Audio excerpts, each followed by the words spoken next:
Les voy a poner un caso clínico antes de empezar el tema. Espero que ustedes, hayan leído, ¿sí? Espero que haya sido así, para que ustedes puedan contestar el caso clínico. ¿Están listos? Sí, maestra. Sí, doctora, aquí. Eso, qué emocionados los oigo. Los oigo muy felices.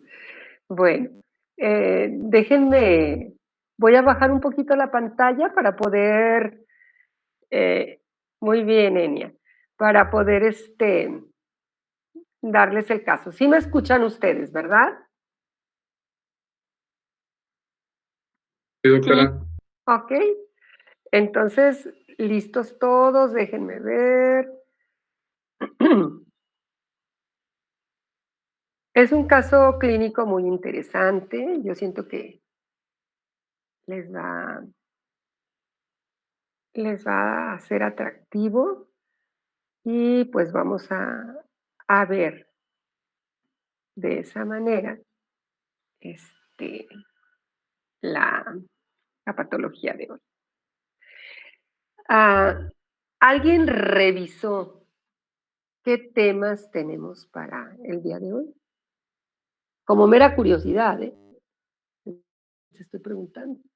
Porque a partir de ahí, muy bien. ¿Quién me dijo sí? ¿Quién?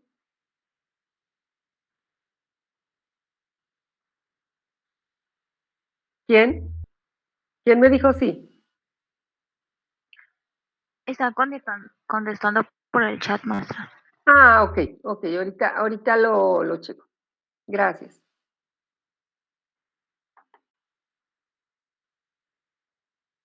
Gracias, gracias.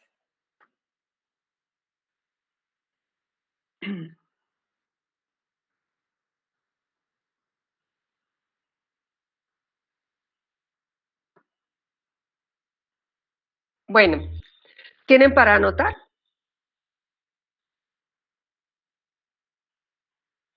Espero que sí. Sí, doctora. Ok, tenemos un masculino de 83 años de edad.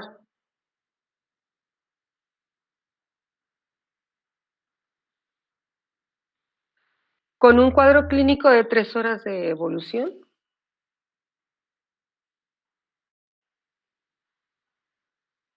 O sea, es algo súbito.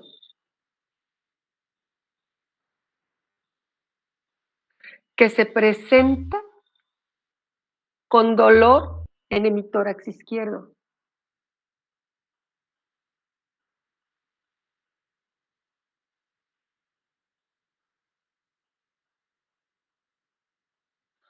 Además, dolor abdominal en hipocondrio derecho muy intenso.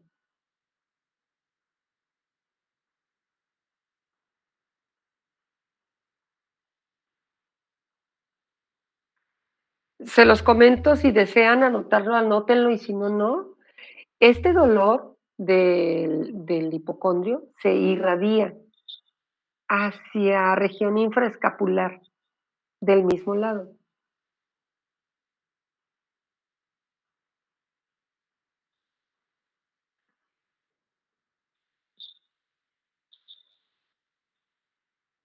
Y se le reduce el dolor si se pone en posición genupectoral.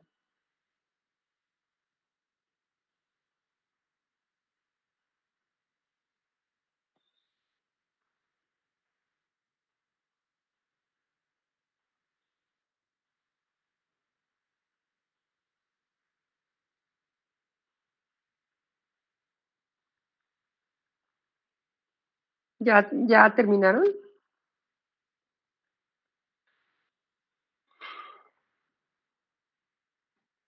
Sí.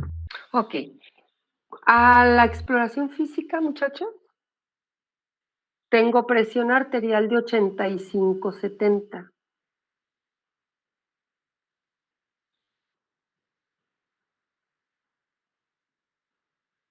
Frecuencia cardíaca de 120 por minuto.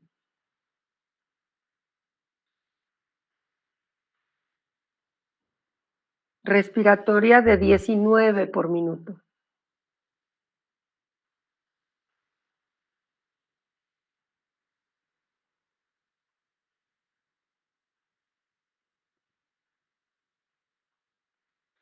Bueno, mi paciente, muchachos, está pálido, de piel y tegumentos.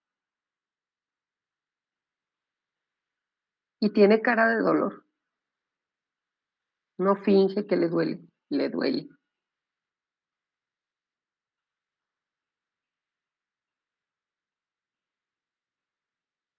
Percuto en tórax y escucho matidez. Hay abolición del murmullo vesicular. ¿Sí sabe alguien lo que es el murmullo vesicular?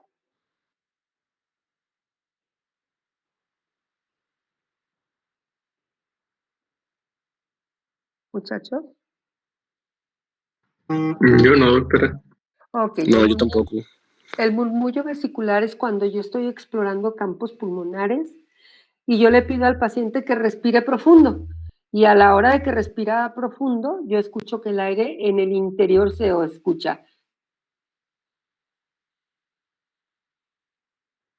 Es la transmisión del aire en los campos pulmonares, a eso se le llama murmullo vesicular. Bueno, el murmullo vesicular está completamente disminuido. ¿Sí? No hay murmullo vesicular. Lo que me dice que el aire no está perfundiendo. Disminución, obviamente, de las vibraciones vocales bivasales, o sea, las bases son las que están mal.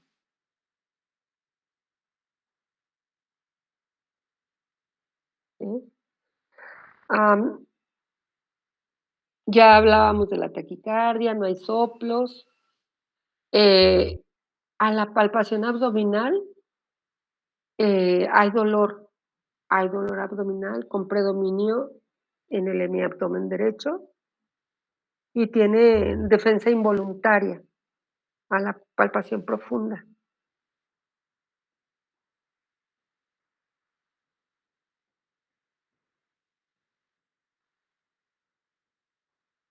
Bueno, se le toman exámenes, muchachos, y tiene 18,000 leucocitos. ¿Saben cuánto es lo normal?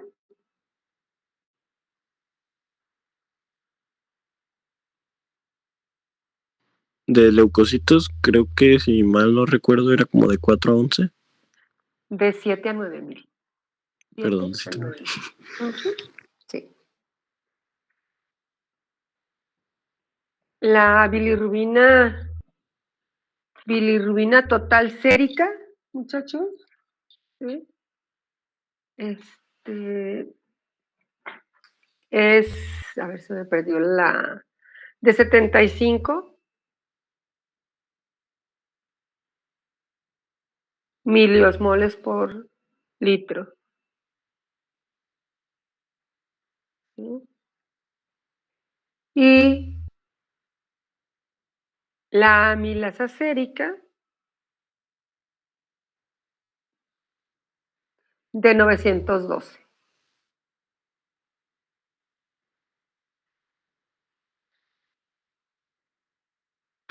Bueno, déjenme comentarles algo interesante.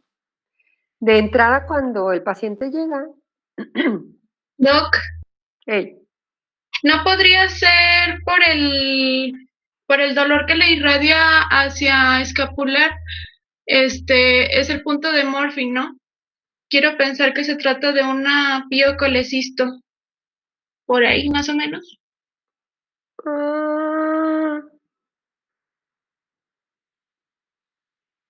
pues fíjate que por ahí más o menos. El punto es, no te estoy diciendo que sea, pero por ahí más o menos. El punto es, dime, ¿qué bicho lo está produciendo? Eso es lo que yo quiero que me digan.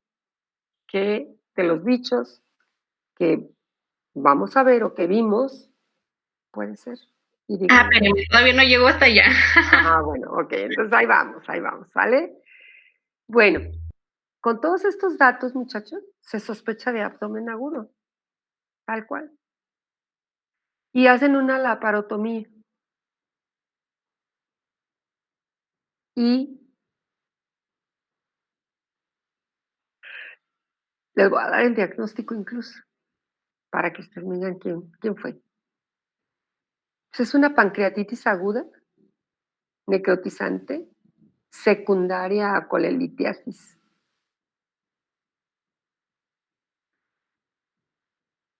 Y entonces, pues, muchachos. Sí, doctora. Ay, perdón, se me cerró la pantalla, pensé que ya se me había ido el internet. Bueno, y le tienen que quitar parte del páncreas, o dice, se realizó necrosectomía pancreática, pues no sé si yo creo que fue total, no sé. Y se traslada a unidad de cuidados intensivos. ¿Sí? Bueno, muchachos. ¿Qué creen? Le siguen subiendo los blancos. Hasta 33,980 blancos por milímetro cúbico.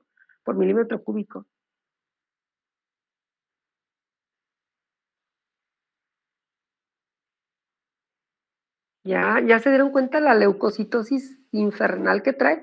Pareciera como si fuera una reacción leucemoide de tantísimos leucos que trae. Bueno, muchachos, obviamente es un paciente que trae inestabilidad hemodinámica, alteraciones sensoriales. Doctora, no estoy segura, pero voy a intentar.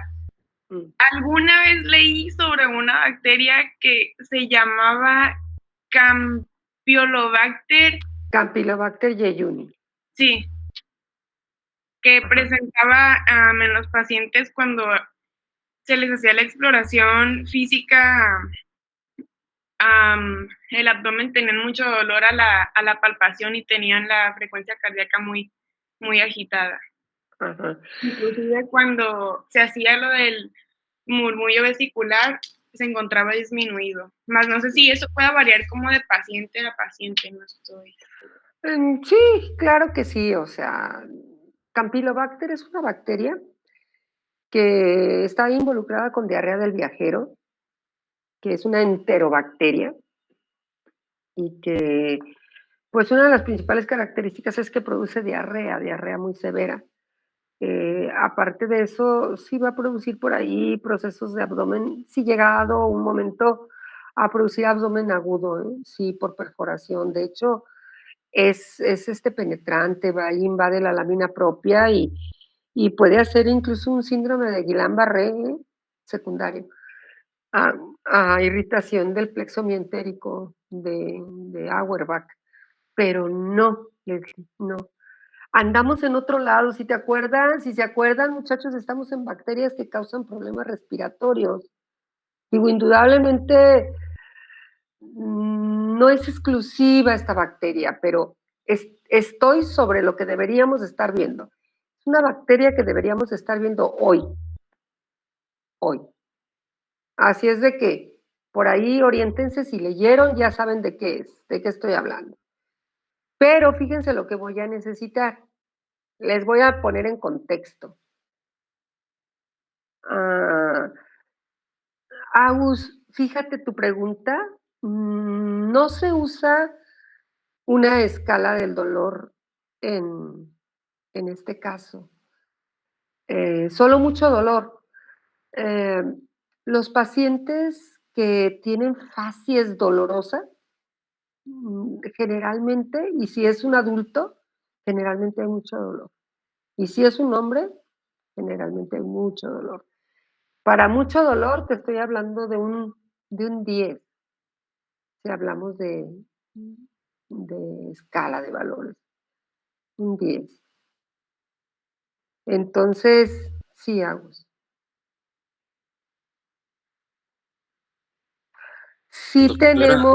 tenemos, Agus, perdón, Sí tenemos escala de valores de dolor aquí en México también, August. Normalmente lo usan los médicos de cuidado crítico y, sí les sirve para direccionar la intensidad de dolor. Por ejemplo, eh, mm, anestesiólogos que están involucrados con cuidados paliativos de pacientes con cáncer y todo esto. Sí, sí, sí se usa, Agus, sí. Regularmente cuando estás aquí en México en los hospitales, lo valoras con la facies del paciente, con la facies de dolor que tiene. Pero sí, sí la hay. Mande, ¿quién me dijo doctora? Doc, Mande, Luz. de pura casualidad, ¿no será la Clostridium perfringens? Clostridium perfringens. Pues Es, no, pues no andas muy alejada. ah, Pero yo te quiero preguntar, Clostridium perfringens generalmente tiene como un antecedente quirúrgico, traumático, algo así, ¿no? sí, de hecho, Causa mm, abscesos abdominales en pacientes posquirúrgicos, ¿cierto? Por contaminación de heridas. ajá, dice que produce enteritis necrosante. Sí, sí. Pues no es algo aventurado, ¿eh? Sin embargo, no es. Sin embargo, no es. ¿Ya viste la edad ya viste la edad del paciente, Luz? ¿Mande? ¿Ya viste la edad del paciente? Sí, tiene 83 años. Ajá. ¿Y no te dice nada de eso? ¿Que está viejo? Que es adulto mayor. Que es adulto mayor. ¿Qué más? Doctora, Ey, no puede ser neumonía por Streptococcus pneumoniae. neumonía. Ujú. Pues no, no. Am,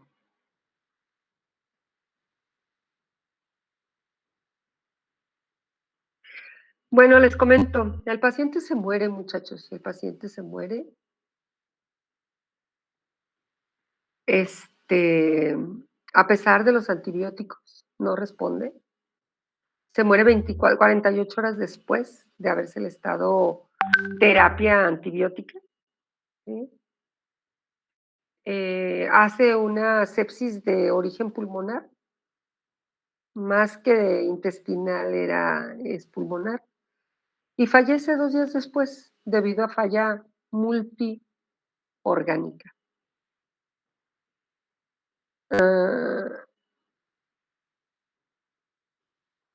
¿Algo les llama la atención?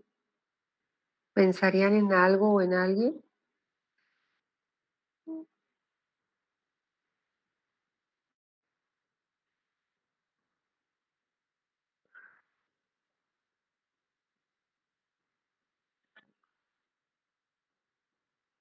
A mí se me hizo sumamente interesante este caso cuando lo vi. Muy interesante, ¿saben por qué? Porque está de libro, muchachos. O sea, como para no saber, está de libro. ¿Nadie? ¿Nadie? ¿Nadie sabe qué pudiera haber sido?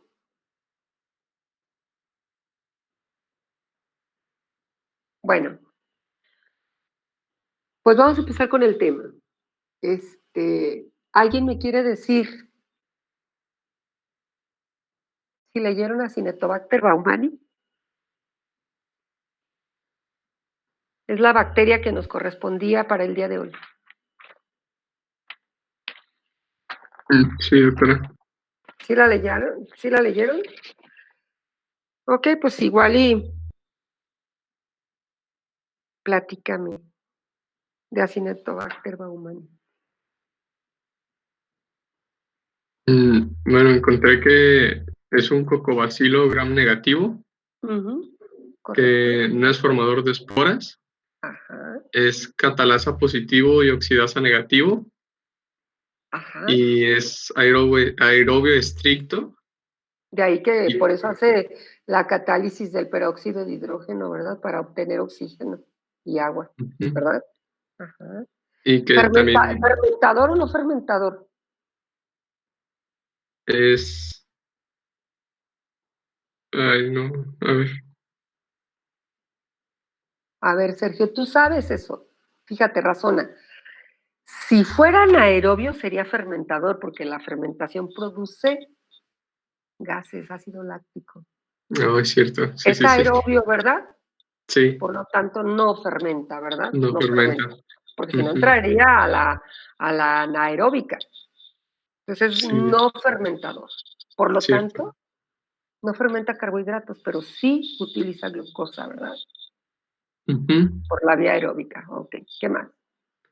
Encontré que se desarrolla se desarrolla óptimamente en temperaturas de 20 a 30 grados Ujú.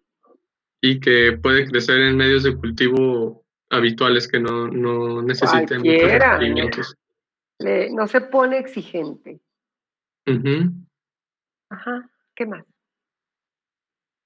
Que se han encontrado hasta 15 nombres diferentes, Ajá, que son como, encontré que son como genéricos, los mencionan.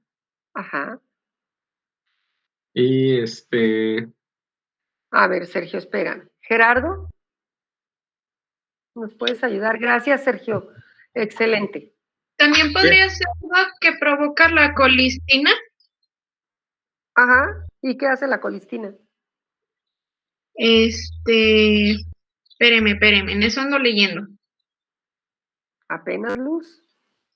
Perdón, es que aquí en el consultorio de mi papá están tratando también casos de COVID leves y pues Ajá. ahí entre mi familia y yo nos los aventamos. Los casos de COVID. Sí, aquí en Lagos está algo duro, Doc, pues yo creo que en todos. Sí, ya lo creo. En Lagos de Moreno. Así es, Doc, cuando guste le llevo galletas. Ah, muy bien. Gracias. ¿Quién vive? Yo tengo un compañero en Lagos, ¿Ah, sí? ¿Quién será? pediatra. Ya platicaremos. Ya luego te digo, para platicar, para no salirnos de la plática, Sí, del no se tema. preocupe. De hecho, ¿Sí? ahorita estaba investigando que la colistina es efectiva contra los gram negativos y es un antibiótico polipéptido. Ok. Y entonces me decías que qué con el Acinetobacter, que le puedo indicar a un paciente con Acinetobacter colistina. Ujú. Mm, Muy bien, Luz. ¿Alguien más? Gerardo. Gracias, Luz. Sí, doctora. Sí. Platícame algo más de Acinetobacter. Hay mucho que contar de Acinetobacter. Yo la verdad me confundí y terminé leyendo otro, terminé ¿Cuál? leyendo el Staphylococcus aureus, pero bueno.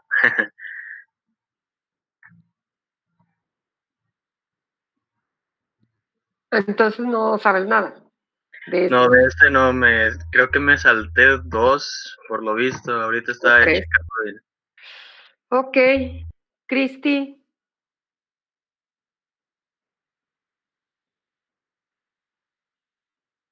Cristina Gallegos.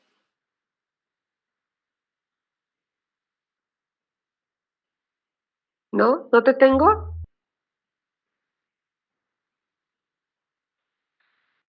Lisi. Patricia.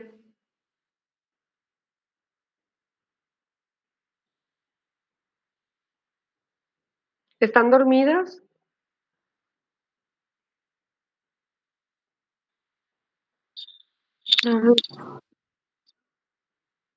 Yo no sé. Yo creo que sí, ¿verdad? Bueno. Aquí andamos, Enia.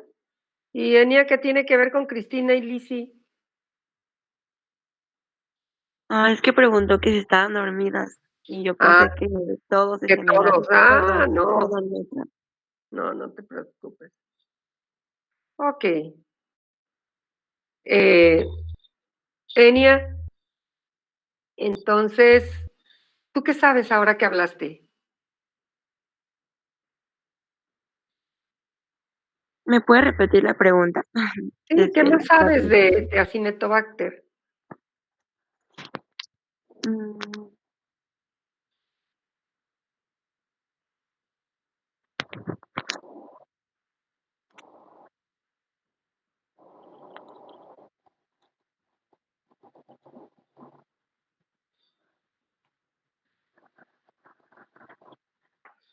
¿Leíste o no leíste, Pati? No, Enia, perdón. no, No, ¿mande? no, maestra, solo Ok, estudié lo pasado, pero no he leído de pero ¿por Acinetobacter. qué lo pasado si tenemos que ir adelantando? No tenemos que ver lo pasado. Bueno, por repasar más que no. Ok. No, pues hay que ir adelante. Eso es lo importante, lo que vamos haciendo día a día. Bueno, ¿alguien? ¿Nadie, muchachos? ¿Nadie leyó?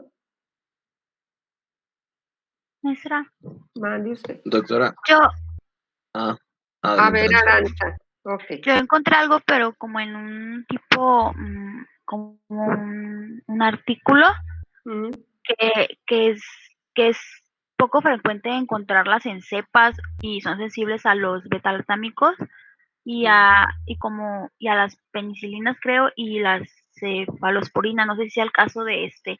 Es que venían varios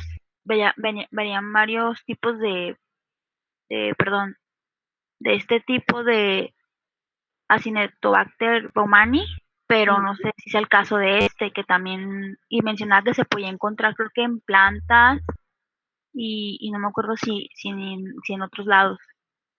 ok. Bueno, muchachos, pues creo que lamentablemente no hay mucho quórum, ¿verdad? Doctora, Mande usted. yo también, bueno, yo también leí más o menos y Ajá. nada Muy más bien, Pedro.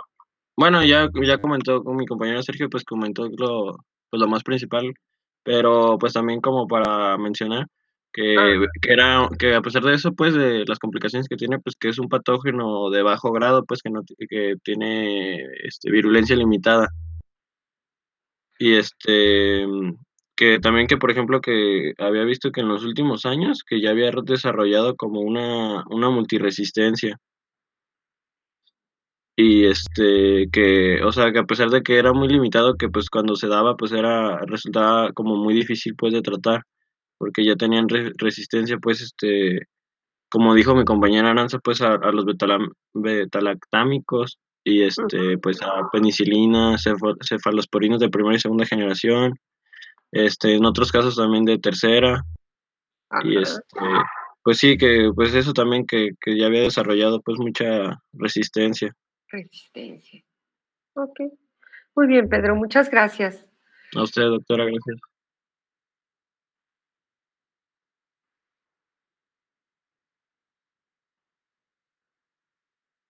Esporulados. Sí, ya lo había comentado tu compañero que no esporulan. Ajá, sí, ya había comentado que no esporulaban. Este, ¿Alguien me puede decir si son formadores o no de cápsula?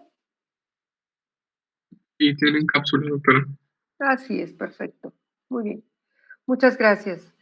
Este, bueno, pues les voy a platicar un poquito de Agus, ¿algo que nos quisieras comentar tú de Acinetobacter?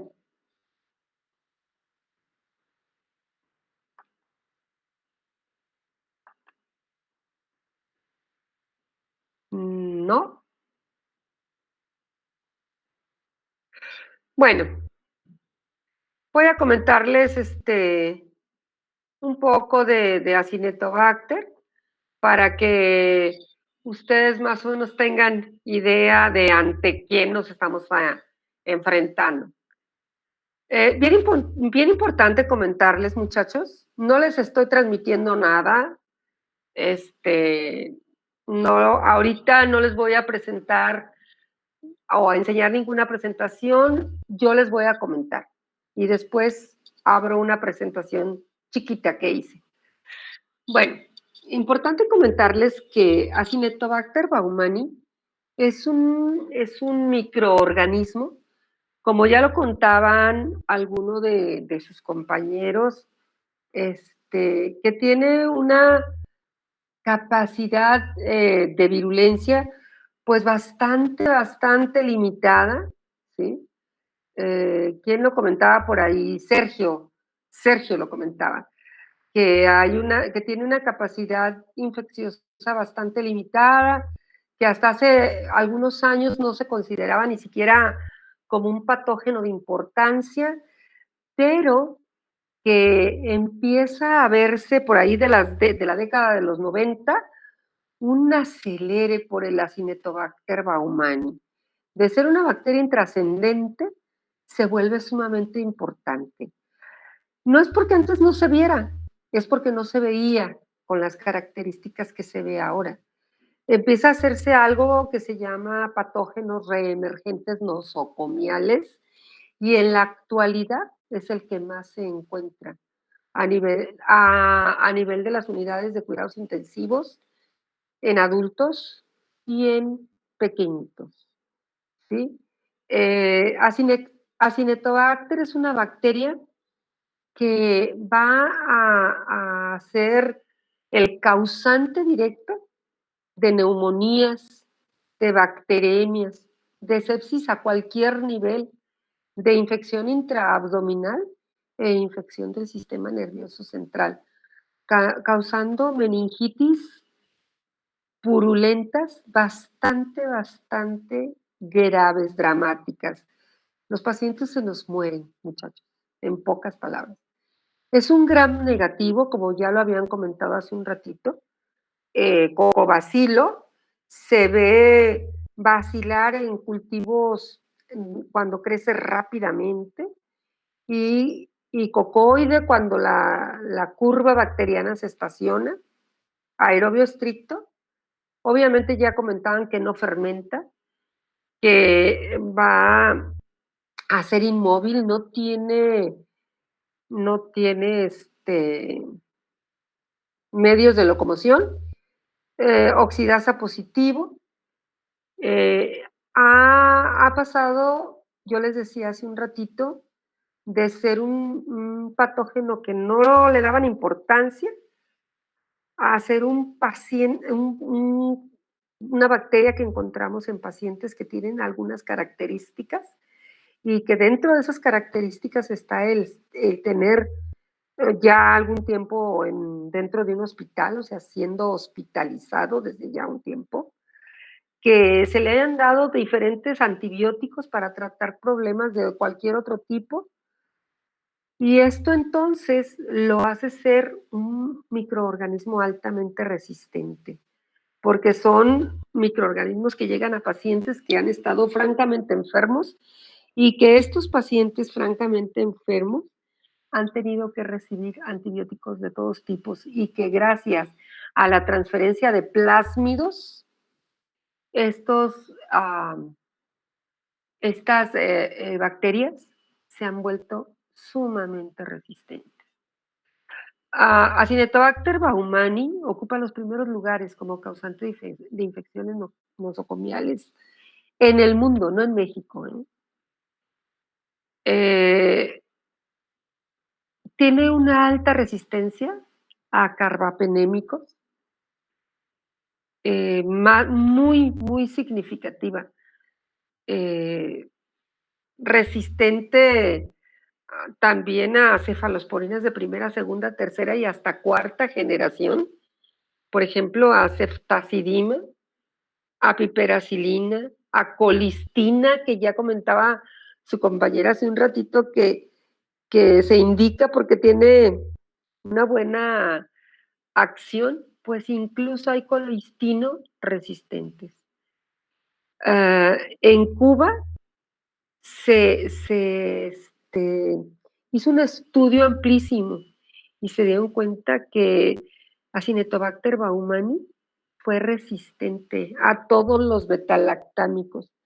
Tiene betalactamasas, que estas van a ir a inactivar el anillo betalactámico y van a hacer que los betalactámicos, en este caso muy particular, se una a la pared celular. Tiene una resistencia de un 100% a ampicilina, un 98.6 para ticarcilina y ácido clavulánico, nada más para que ustedes se den cuenta de la agresividad de este. 66.7 a ticarcilina y subaltán.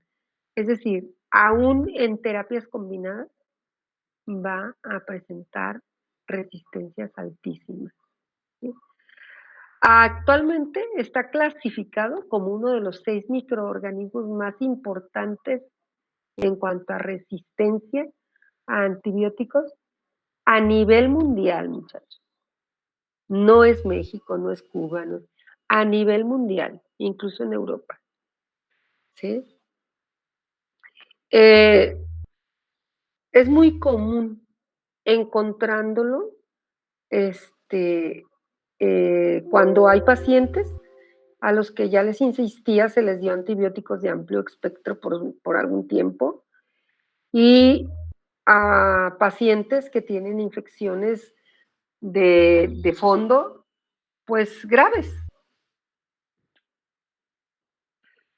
Se han diagnosticado o se han encontrado cepas de Acinetobacter baumannii multiresistentes no solamente a 2 antibióticos a la vez, sino a todos los antibióticos que tenemos. Hay uno al que todavía no presentan resistencia y es polimixina B. Muchachos, polimixina B.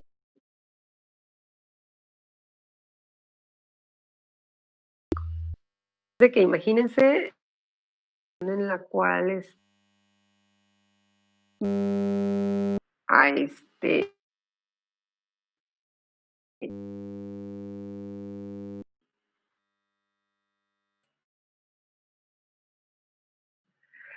¿cuál sería el riesgo?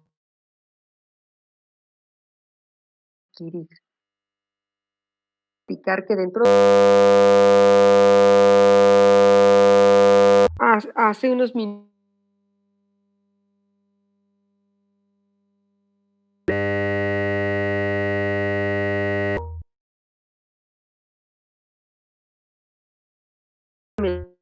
enfermo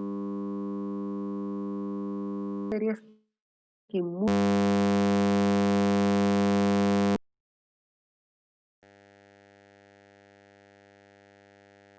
la hace justamente porque tiene un paciente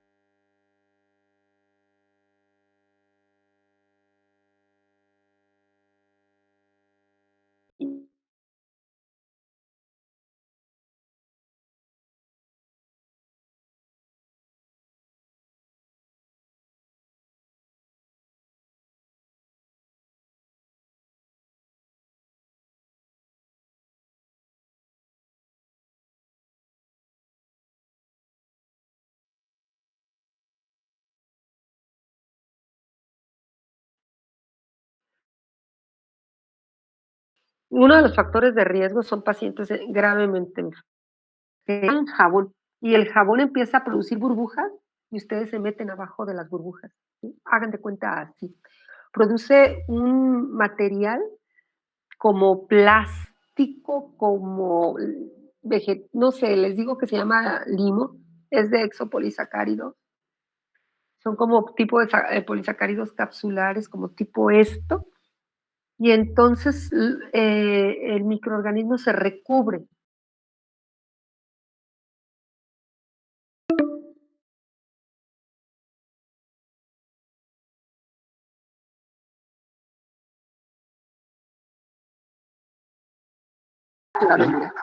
Por ejemplo, en los sépticos, ¿sí sabes lo que es un séptico? Como que tengo la idea, pero mejor dígame. Los sépticos son como unas especies de cubos donde las personas del aseo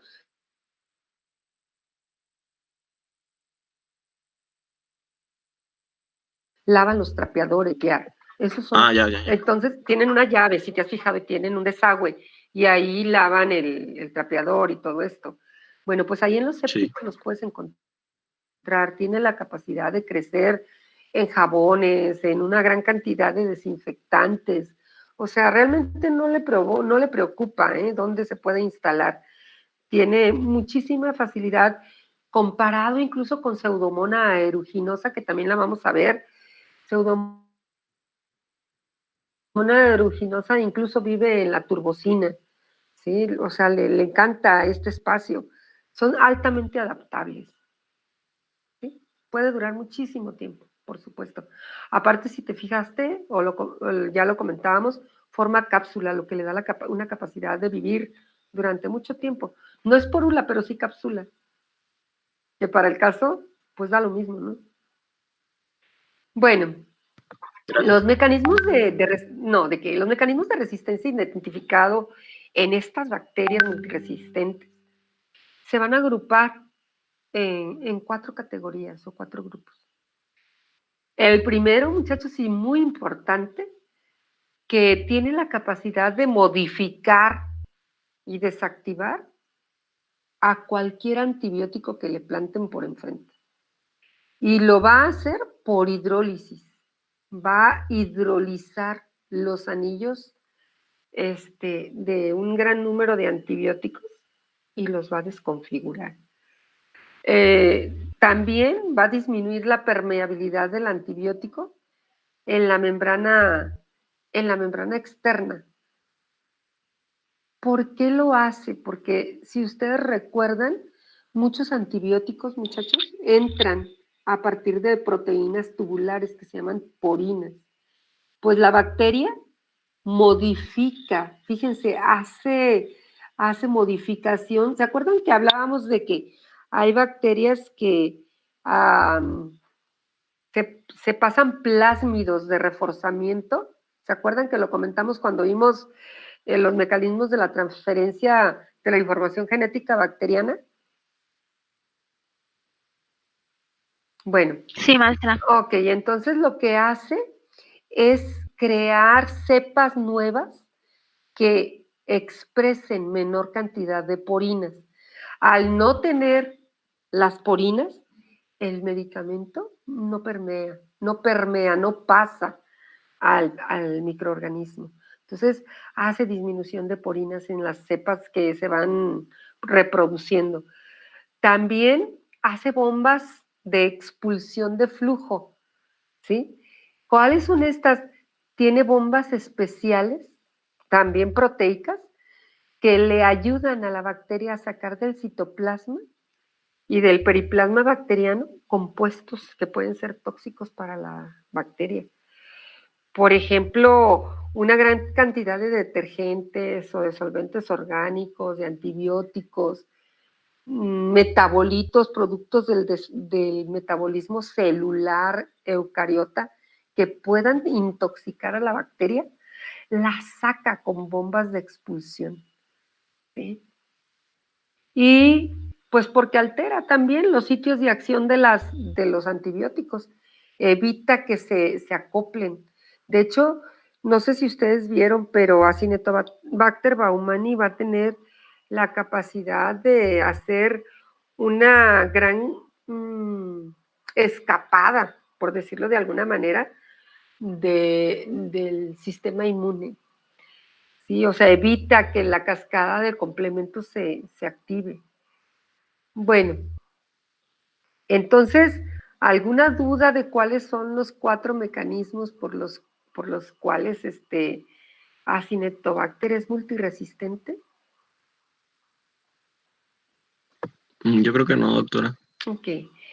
Muy claro, gracias. Muy bien. Dentro de los factores de virulencia que va a tener Acinetobacter, muchachos, a pesar de no verle muchos, pero de sí tenerlos y de sí expresarlos, va a tener unas proteínas que se llaman, por ahí quien leyó, se va a acordar que se llaman OMPA. Son proteínas de superficie externa del cuerpo, digámoslo de esa manera, de la bacteria. Esto estas proteínas son proteínas que actúan como adhesinas, lo que le permite unirse a las células a las células epiteliales y una vez que se une, empezar a ocasionar edema. ¿Sí? Esto aunada a que se pega también a las mitocondrias, y una vez que entra a las mitocondrias afecta toda la cadena respiratoria de la célula eucariota y hace apoptosis. También esta proteína, ¿alguien me quiere hablar?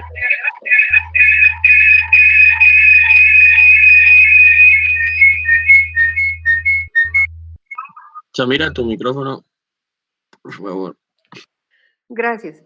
También esta proteína, la misma OMPA se llama, evade el complemento formando biopelículas, que yo ya les comentaba hace un ratito. Estas biopelículas se les llama limo. Y hace que, ya sea en espacios inertes o dentro del hospedero, lo hace resistente para que penetre el antibiótico. Tiene una alta adhesividad a plástico y vidrio, a equipos médicos. Tolera una gran cantidad de condiciones desfavorables, como por ejemplo los jabones, los detergentes, los desinfectantes. Aparte, dijimos que era gram negativa, ¿es correcto? Sí, doctora. Estas proteínas principalmente de gram negativo. Si es gram negativo, va a tener lipopolisacáridos de membrana, ¿verdad? Y entonces esto lo va a hacer que el lípido A que tienen los lipopolisacáridos eviten que cambia, digamos, la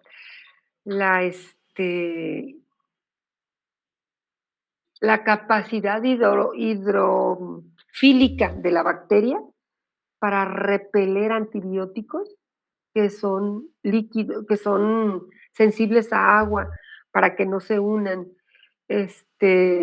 Tiene un antígeno O, que también es un antígeno somático, y que le facilita la formación de cápsulas, y obviamente pues es un microorganismo, una bacteria que tiene fimbrias, lo que también le permite pues la adhesividad.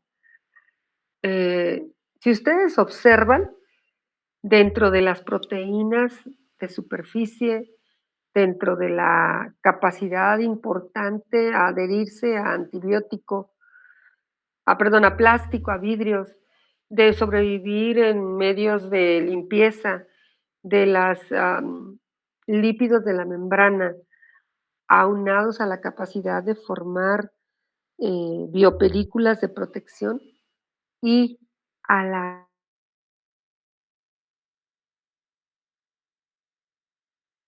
alta capa de plásmidos y hacer resistencia a antibióticos, pues ha creado que todo esto constituya una bacteria bastante preocupante para los hospitales.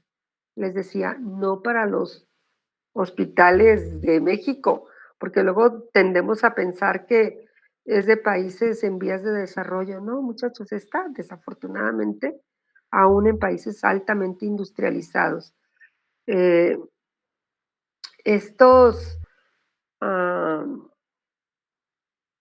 Esta bacteria va a tener también algo muy interesante.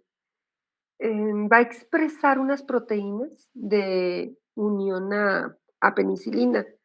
Les decía, también va a destruir células con el afán de poder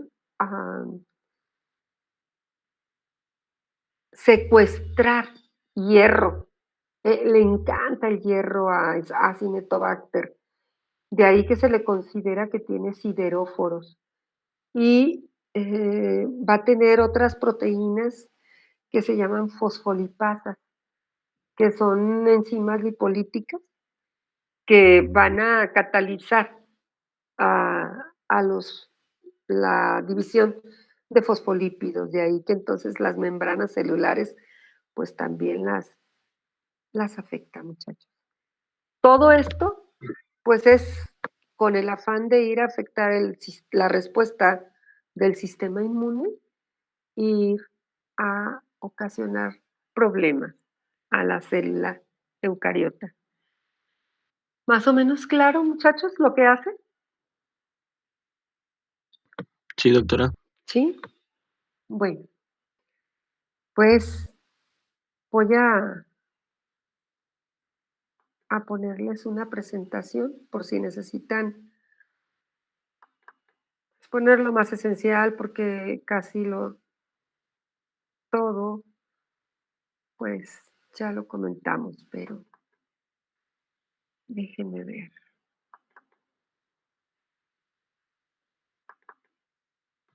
Doctora, ahorita Mande. que mencionaba lo de las fosfolipasas, nada más hay dos, ¿verdad? Dos enzimas de fosfolipasa. Fosfolipasa Bueno, C. la C y la D, fueron las que Ajá, yo vi de fosfolipasa. así es, fosfolipasa C y D, perdón. Ajá, Ok, sí, gracias. no, ¿de qué? Bueno, entonces estábamos con Acinetobacter baumannii, ¿verdad? Déjenme ver, según yo ya les estaba presentando, pero no abrí mi, mi cámara.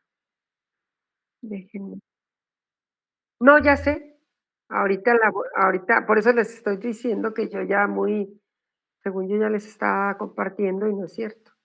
No había abierto.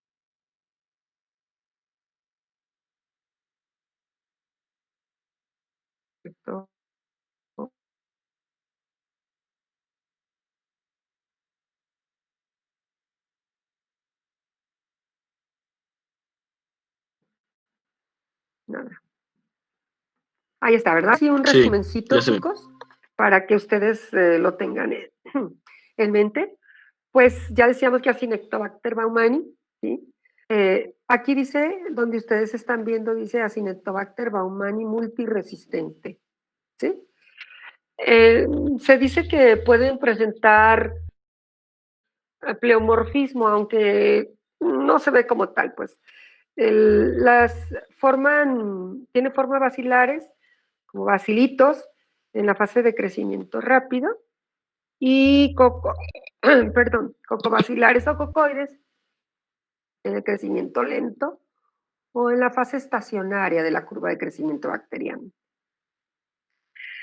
Es una especie aerobia estricta, ya lo comentaban sus compañeros que me hicieron el favor de ayudarme con el tema, gram negativos y se encuentran más a menudo como colonizadores de piel y vías respiratorias. Más bien lo encontramos en partes donde haya moco y secreciones. La razón, pues es porque es una membrana celular externa y eso le hace ser sensible a los factores de desecación. Sin embargo, recuerden que las cepas más resistentes capsulen. ¿Sí?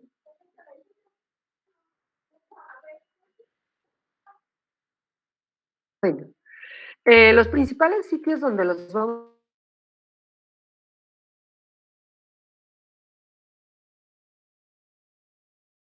a encontrar, pues hospitales, puede sobrevivir en agua, en el suelo, lugares donde haya humedad, en jabones y desinfectantes, y está relacionado con altos porcentajes de mortalidad, pero de veras impresionante, muchachos. Si ustedes en este momento acudieran a un hospital y entraran a unidad de cuidados intensivos, a un hospital donde no tenga pacientes de COVID, van a ver que la gran mayoría de pacientes hospitalizados les es diagnosticado Baumannii si están con inmunocompromiso. Puede formar parte de la microbiota, aunque no se considera como tal de aparato digestivo, básicamente de intestino grueso. Tiene una alta capacidad para diseminarse en el ambiente hospitalario y crecen, como ya decían ustedes, vienen todos los cultivos de rutina. La temperatura óptima es de 33 a 35 grados y son Bueno, las infecciones nosocomiales en que se aísla Acinetobacter baumani, pues son en pacientes críticos. Y estos van a ser específicamente pacientes que tienen neumonía, pero que esta neumonía se asocia al tubo del ventilador. Es decir, ahí en el tubo empieza a proliferar el Acinetobacter y hacer esa capa que ya habíamos comentado de slime o de limo y que hace que el microorganismo prolifere y se disemine, ¿sí? También se le ve con mucha frecuencia ocasionando peritonitis. Ustedes ya lo vieron hace un ratito, una pancreatitis importante, pero por diseminación pulmonar. Infecciones del tracto urinario, infecciones de heridas, que una de sus compañeras comentaba hace un rato de Clostridium. Sí, es cierto, Clostridium puede hacer eso, ¿eh?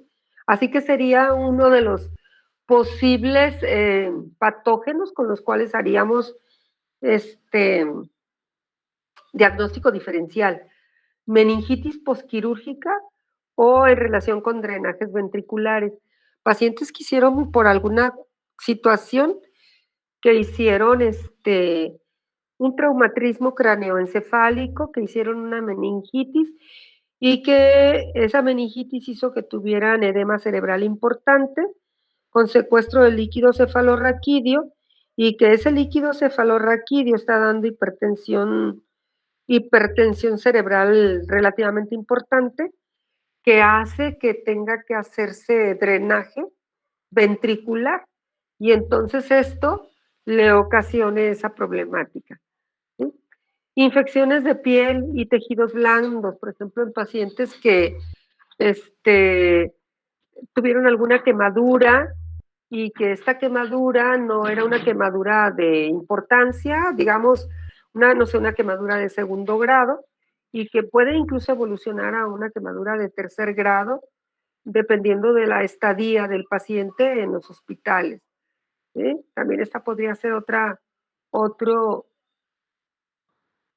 otro paciente que nos podría dar este tipo de problemáticas, ¿no? Entonces ya les decía, pulmonares que, digo, urinarias, piel, pulmones, cerebro, o sea, no tiene una imposibilidad, vaya, para llegar a cualquier órgano, aparato y o sistema. Inclusive enfermedades o infecciones a nivel de piel, miren, haciendo celulitis importantes o fascitis. Perdón, doctora. Mande. La ventilación mecánica, ¿a qué se refiere?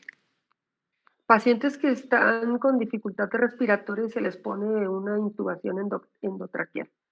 Esa es intubación mecánica. Por medio de un oxígeno Ventilador. así normal Ventilador.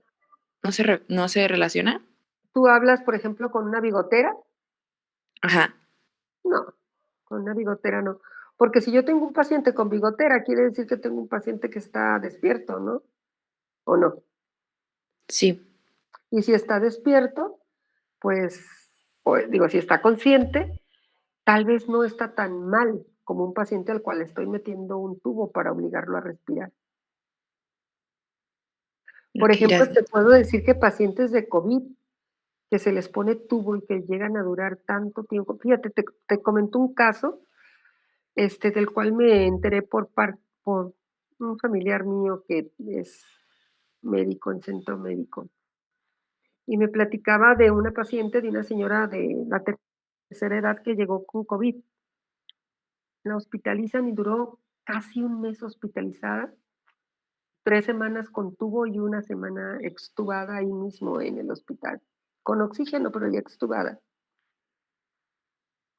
Creían pues que no salía la señora, ¿no? Estos pacientes, perdone, iba a estornudar, estos pacientes que llegan a estar con tanto tiempo con un tubo endotraqueal hacen eso. Pueden formar la presencia o contraer Acinetobacter porque tiene predilección por estos aparatos. Bien, ¿sí más o menos claro? Sí, doctora, muchas gracias. Ok. Áreas o heridas en la piel enrojecidas, inflamadas, cálidas o dolorosas. ¿Les gusta a un paciente diabético con una úlcera diabética? Pues ahí lo tienen. Eso nos podría dar esa problemática, ¿sí? Este, ah, esto podría ocasionar uno. Área de piel de color anaranjado, protuberante y la presencia de ampollas. Sí. Tos, dolor de pecho, dificultad para respirar, la presencia de fiebre. Datos de meningitis importantes, o sea, presentes pacientes somnolentos con dolor de cabeza o rigidez de cuello o disuria, ardor al orinar, que todo esto serían algunos de los signos que se presentarían y síntomas dependiendo del área donde se pudiera estar infectando estos pacientes. ¿Sí? Bueno, altamente resistentes y quizás yo creo que esa sería como que la problemática más grave de Acinetobacter, ¿sí? Acarbapenémicos, aminoglucósidos, quinolonas. Les digo que incluso polimixina B, que es una de las que se consideraba que todavía podía hacer pues, un papel ahí interesante, pues se tiene que combinar de repente. Dentro de la profilaxis, pues debe de precisarse el origen y la cadena epidemiológica. ¿Dónde lo adquirió? Porque no es lo mismo adquirir una Acinetobacter en el hospital o adquirirlo en la comunidad. La resistencia del microorganismo es totalmente diferente. La utilización de desinfectantes para lavado de manos. Fíjense que ahora a nosotros nos han metido en la cabeza que tenemos que lavarnos las manos porque no, para evitar contraer el COVID. Pero muchachos, creo que estamos obligados a lavarnos las manos, aunque no haya COVID, aunque ni siquiera tuviéramos la sospecha de poder contraer este virus. Es obligado. El, vivimos en un ambiente altamente contaminado, muchachos. Yo no sé si a ustedes les ha pasado que se bañan por la mañana y para en la tarde, aunque no hayan sudado, huelen raro, porque, híjole, el ambiente está tan contaminado que nos oxidamos rápido. De verdad, antes yo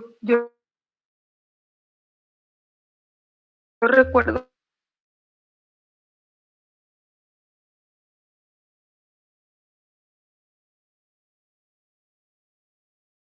que y me soltaba el cabello y me olía, no sé, bonito, y ahora la verdad es que no, es algo bien raro. La patogenia, pues factores que predisponen a infección por Acinetobacter, pacientes susceptibles.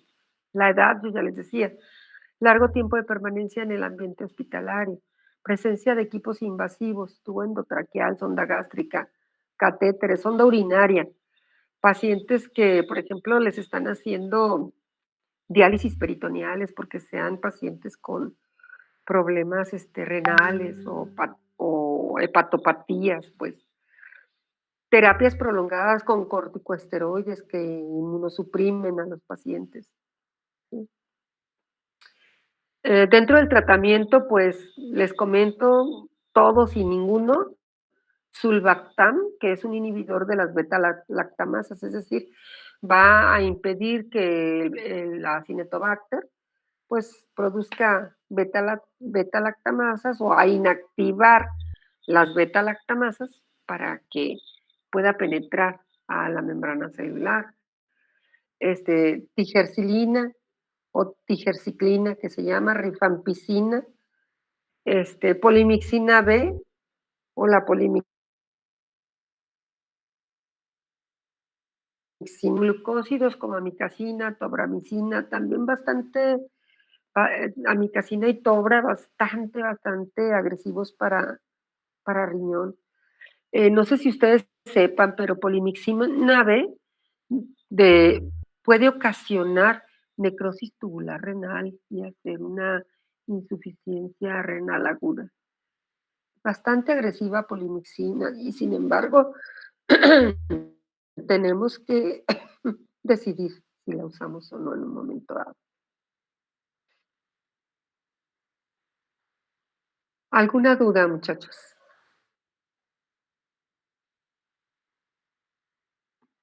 Tal vez ustedes me pregunten, ¿y entonces qué seguiría aquí? Aquí seguiría que tengo que estarle movilizando a,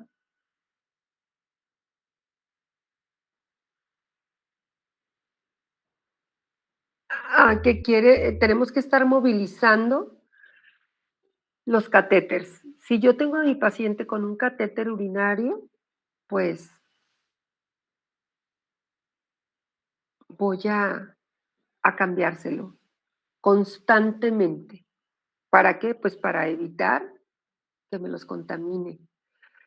Si yo tengo un paciente, o hay catéteres que son sensibles de quitarse, hay otros que no. No le voy a estar quitando un catéter central a mi paciente cada rato, ¿verdad? Pues eso no es posible.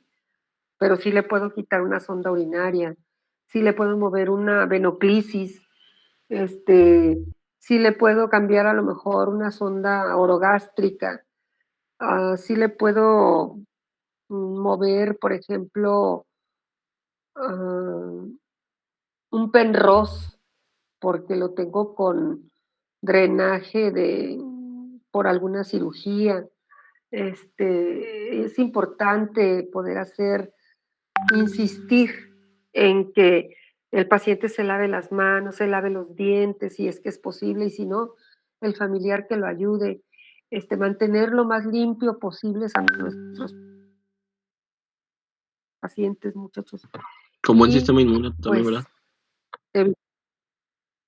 Sí, claro, tratar de mantener el sistema inmune lo más estable, ¿verdad? Para evitar que esto no suceda. Muchachos, ¿alguna duda hasta aquí? Yo creo que no estuvo muy bien explicado. Okay.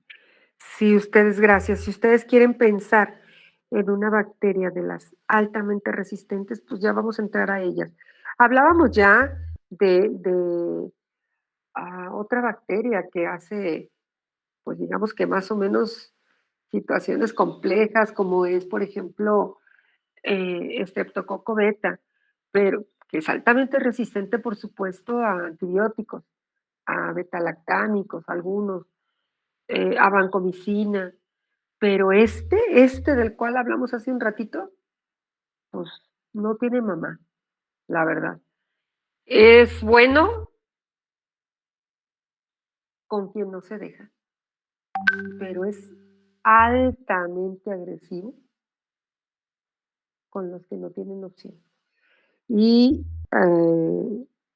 actualmente, insisto, quiero dejárselos bien claro, muchachos, de los más vistos a nivel hospitalario y de los más agresivos a nivel hospitalario, ¿sí?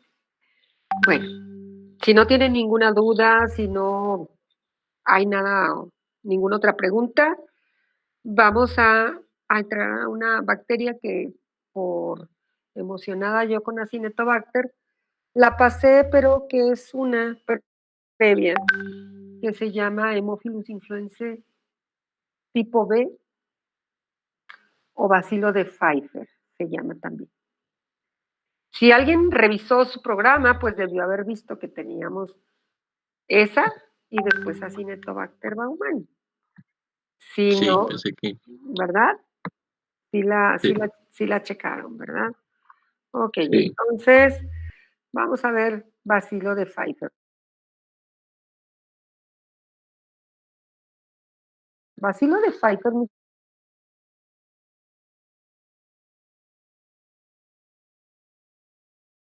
muchachos,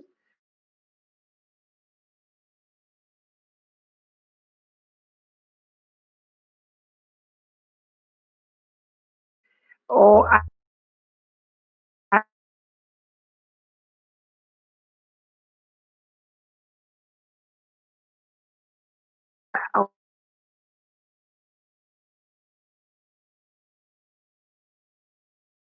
Haemophilus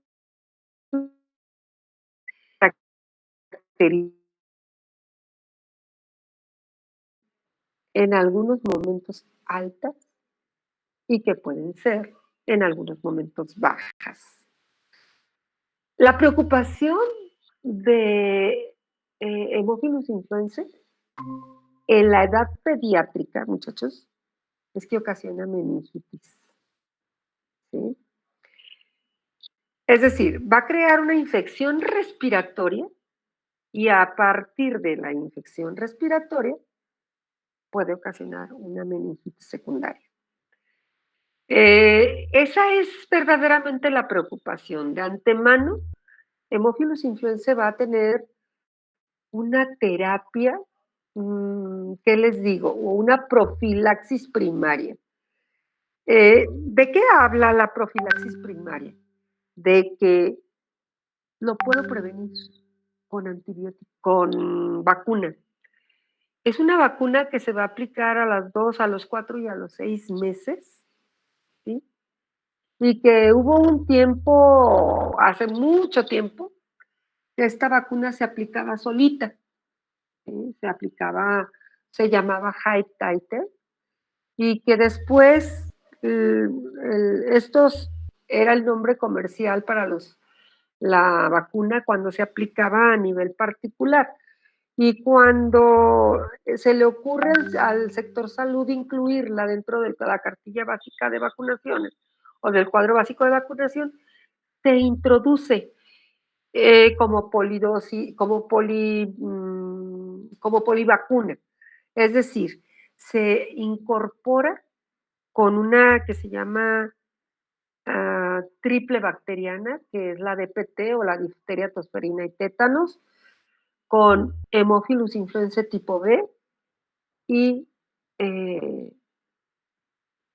con poliomielitis en la actualidad.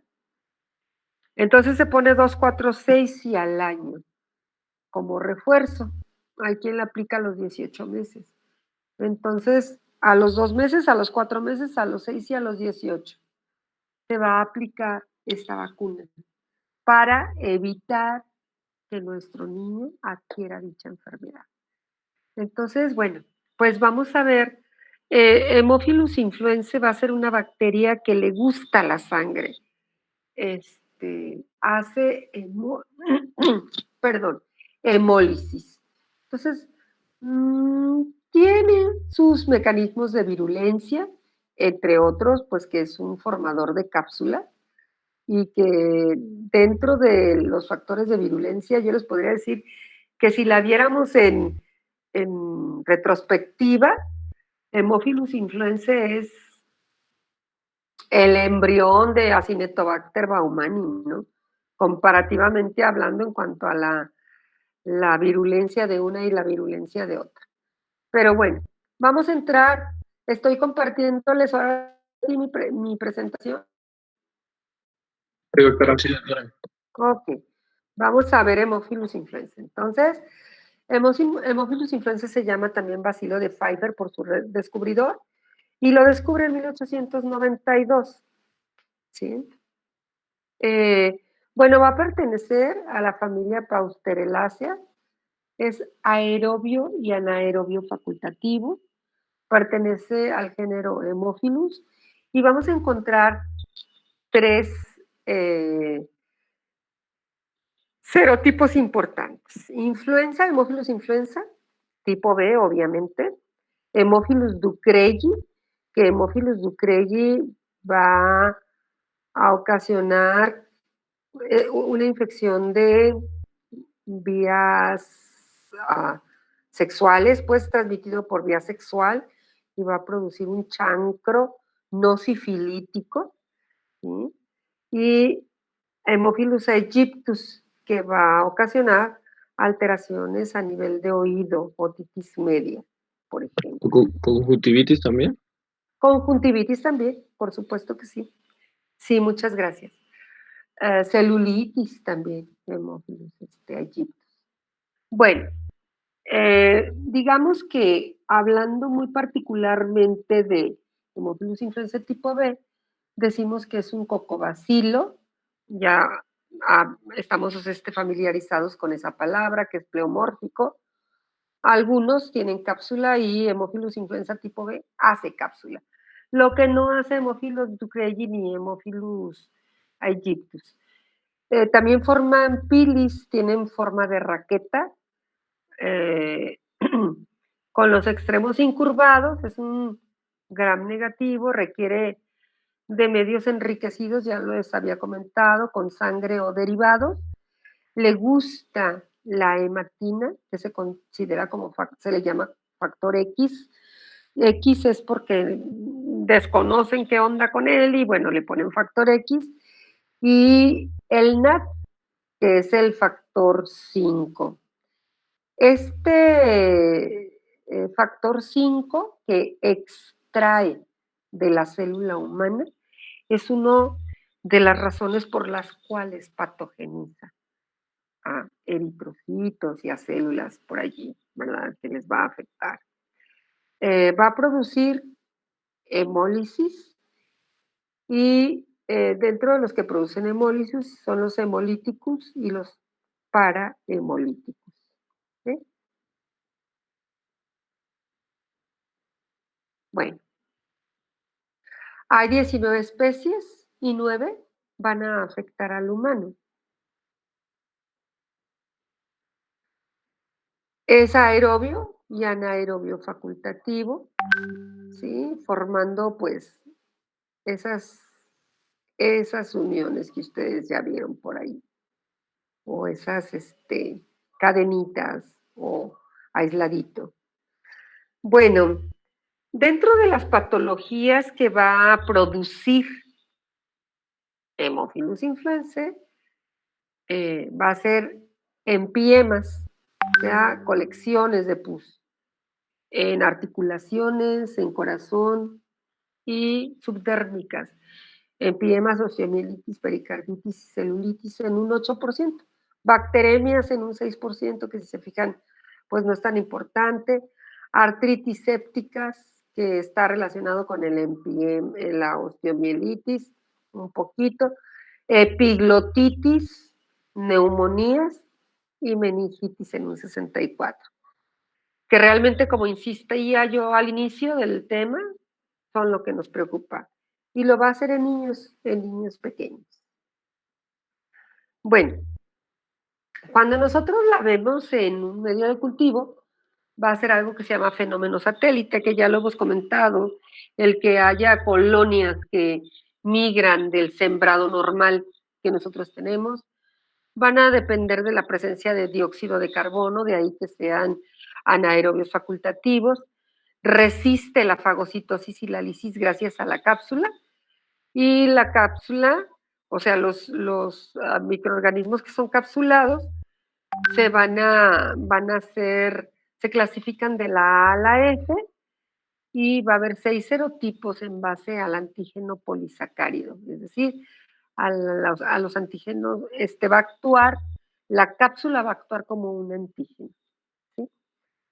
La cápsula de Haemophilus influenzae tipo B va a estar formada es un polímero de ribosa, ribitol y fosfato, lo que va a darle esa dureza para soportar pues condiciones adversas a la célula bacteriana, ¿sí?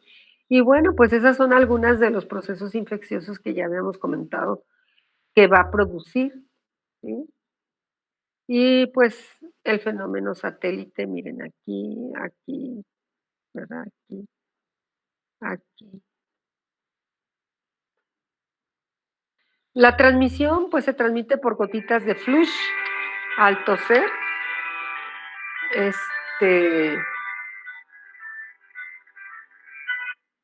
o estornudar, se transmite en guarderías y pues también de familiares.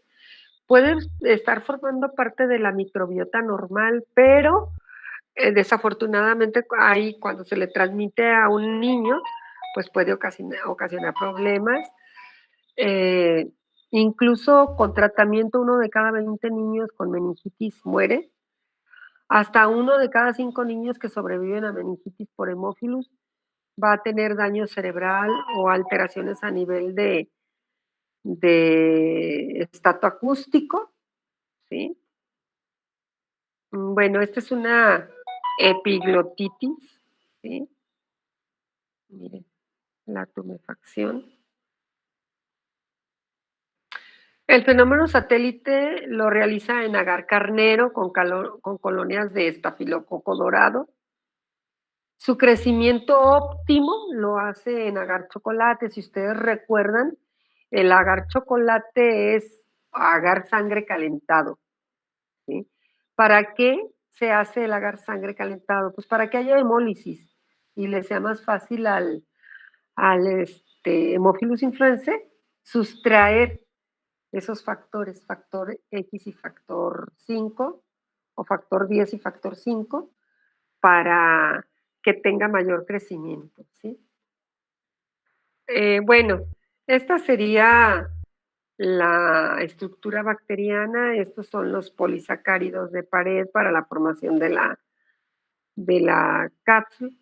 La pared posee un polisacárido con actividad de endotoxina. Esto es lo que hace que haya presencia de fiebre, y la membrana externa presenta proteínas específicas de cepa y de especie, ¿sí? Que son característicos de cada cepa. El principal factor de virulencia es la cápsula antifagocítica polisacárida, ya dijimos, y lo vamos a encontrar como PRP o fosfato de polirribitol.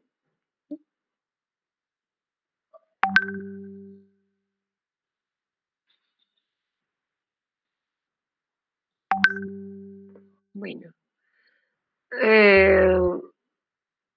también que tiene pilis, tiene presencia de pilis, antígeno O, que es el antígeno somático, o sea, lo que tiene tal cual, y el antígeno K, que es el antígeno capsular, que ya lo vimos y lo vimos y lo vimos, pero lo pueden encontrar como AGK y AGO, que es el antígeno somático, y el antígeno capsular, ¿sí? Bueno. Tanto los capsulados como los no capsulados producen proteasas de IgA, lo que favorece pues la colonización, o sea, por eso es que entra a mucosas como muy feliz, porque pues ahí en las mucosas va a haber la secreción de IgA, y aquí, que es la región de la bisagra, perdonen ustedes, la va a alterar y va a evitar que el FC se presente active la cadena, la cascada del complemento. ¿Sí? Bueno, el hábitat pues puede ser microbiota de nasofaringe, hasta en un 20-80% de personas sanas. Generalmente las no capsuladas van a producir sinusitis, conjuntivitis y otras enfermedades, neumonías, por ejemplo, pero intrascendentes, o sea, no va a haber mayor problema. Es una bacteria que es exclusiva del humano, ¿sí? Dentro de las enfermedades invasoras, pues ya dijimos las que tienen cápsula, y es muy rápida la transmisión y la reproducción. De 2 a 3 días si el paciente está presentando alteraciones, ¿no?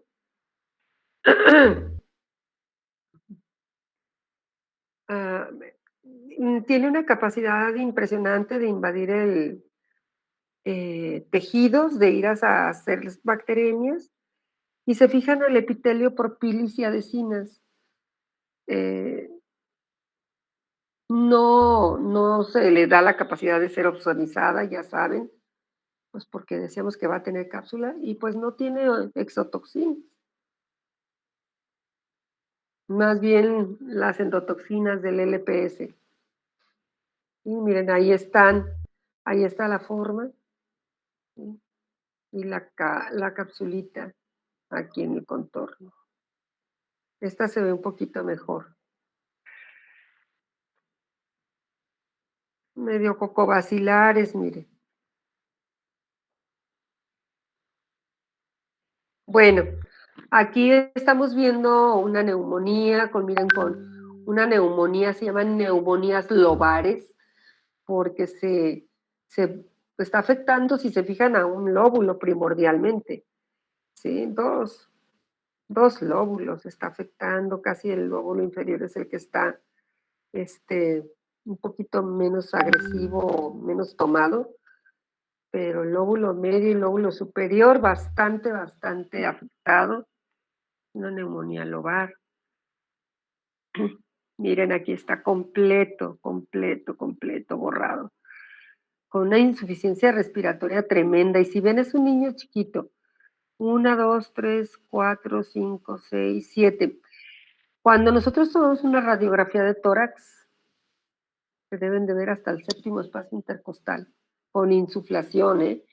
Esto les está hablando de que el niño está bastante hiperinsuflado.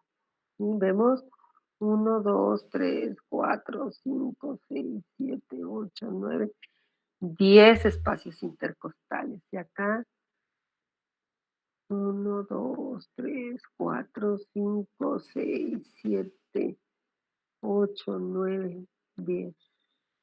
Pues sí, hasta el 10º. Mire, va a ser, me da la impresión que esta misma, nada más, un poquito más acercada. Bueno, nuevamente la forma. Los grupos de riesgos, niños de 3 meses a 3 años de edad, los más afectados, de ahí que la vacuna se les ponga prácticamente desde 2 meses después de que nacen. Y por ahí luego eventualmente hay algo que se llama esquema de vacunación acelerado, que lo pueden poner desde el mes y medio de nacidos, sobre todo cuando hay epidemias de algún otro bichito. Se les aplica el esquema de vacunación acelerado a los niños. Los lactantes pueden quedar protegidos de manera pasiva por un anticuerpo adquirido por medio de la mamá. ¿Estamos de acuerdo? Por IG, ¿cuál, muchachos? IgG, que pasa la barrera placentaria, e IgA. Sí, es un niño al cual se le está lactando.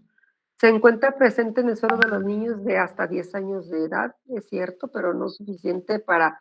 Y de hecho sí son especiales para estos anticuerpos transferidos por la madre para evitar enfermedades bacterianas, pero no todas, ¿eh? Bueno, aquí estamos con Haemophilus influenza, las enfermedades que puede producir, meningitis, otitis, sinusitis, epiglotitis, ¿sí? Bacteremias, neumonías, y Haemophilus aegyptus, conjuntivitis y fiebre purpúrica, Haemophilus ducreyi, ya les decía que pueda producir un chancro. Pues ahí está, meningitis precedida por signos y síntomas de una infección respiratoria, malestar vago, letargo, irritabilidad, que son los datos de una meningitis y que ya ustedes me los platicarán en la siguiente clase, ¿sí? En la epiglotitis, pues fiebre, dolor de garganta, ronquera, los niños se oyen muy disfónicos, tos amortiguada y en lactantes muchísima disnea, estridor expiratorio, tiro intercostal, epiglotitis, tumefacta, color rojo cereza y algunos requieren intubación endotraqueal, que sería una de las cosas que nos pondría a un niño gravemente enfermo por la insuficiencia respiratoria. Sí, bueno, pues es importante que les pues la susceptibilidad del huésped. Una de las principales, pues que sea menor de edad. Que sea un niño que ya está siendo ablactado, o sea que ya se le están dando alimentos de tipo no lácteo, que esté enfermo de alguna otra cosa, que haya algún factor genético, por ejemplo, les puedo platicar que niños que hacen laringomalacia o que nacen prematuritos son ideales para eso. Dentro de los factores de medio ambiente, pues asistencia a guarderías, los niños que están que van a guarderías tienen mayor probabilidad de enfermarse, o bien que hay muchas personas en una casa. Niños que van a la escuela, grandes, ¿verdad? Y que traen bichitos a la casa y afectan a sus hermanitos.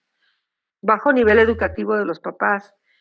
Y bueno, lo que platicábamos ya muy particular de la bacteria, la adherencia, la capacidad invasora y la virulencia de la bacteria en sí. Estos tres tipos de factores van a ocasionar los problemas. Bueno, la celulitis y artritis, que solo se las comento, y ahí la tienen ustedes. Las artritis, ¿sí? Más común en pacientes adultos. Los medios de cultivo, pues agar chocolate. Las técnicas de la estría del estafilococo, se siembra nuestra Haemophilus influenzae y luego se pone una rayadita de estafilococo que ya se tiene controlado y vamos a ver la formación de colonias satélite. También se puede sembrar en agar sangre de Casman y disco de bacitracina. Va a crecer, ahí le gusta.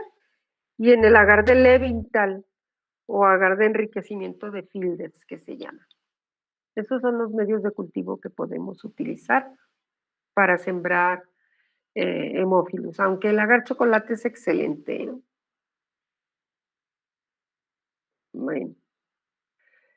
El diagnóstico se hace con algunas muestras, pues ya sabríamos, dependiendo de dónde está el problema de nuestro paciente, pues de dónde vamos a tomar. Las muestras deben ser específicas, ¿verdad? Esputo, líquido cefalorraquídeo, sangre, dependiendo. Si tengo una bacteremia, pues lo voy a hacer de sangre. Si tengo una epiglotitis o una faringitis, pues con esputo. Y si tengo un paciente con rigidez de nuca y datos de meningitis, pues de ahí, líquido cefalorraquídeo, ¿no? El tratamiento, pues cefalosporinas de tercera generación,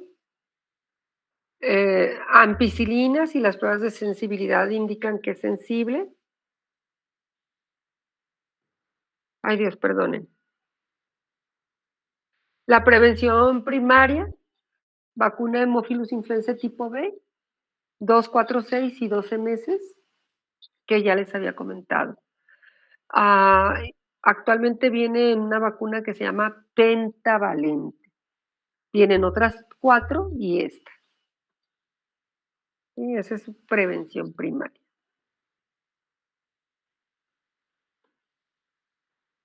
Y es todo. ¿Alguna duda, muchachos? Todas las que tengan, por favor.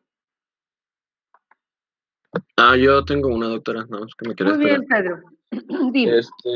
Bueno, es que no sé, está como rara la pregunta. Bueno, es que más bien porque lo vi. Es que A ver. en cuestión de la frecuencia, no sé por qué lo manejaba como que era muy frecuente en todo el mundo, pero Ajá. que exclusivamente en los Estados Unidos no era tan frecuente. ¿Por qué sucede esto?